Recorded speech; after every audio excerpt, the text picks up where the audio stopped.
Attorney General, what does that mean when you say we need to treat the Mexican cartels like terrorists? Well, they are terrorists. I think there's another hostage, and that's the Mexican government. The Mexican government is being held hostage by tens of thousands of paramilitary members of terrorist organizations that effectively control Mexico. It's pretty close at this stage to a failed narco state. They can use violence and oceans of cash to corrupt the government. The government has no will, and it doesn't have the ability to deal with the cartels.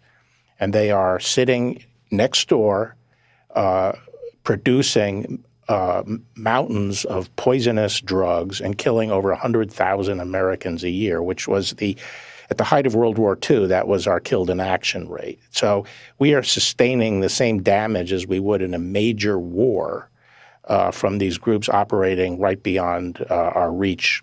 Now, it's one thing not to be unwilling and unable to do it yourself, but the Mexican government also frustrates the United States and is not willing to stand aside and let the United States do what has to be done to deal with these groups. What do we do in a hostage situation like this, and why do you think Joe Biden hasn't done more than he already has?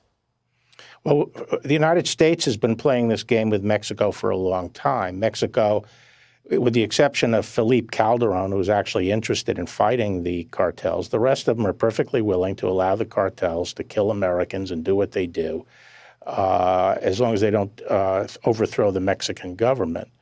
That's the situation we're in. They're just not willing to take them on. And it's impossible to work through the Mexicans, because whenever you give information or try to work on a law enforcement basis with the Mexicans, the information goes right to the cartels.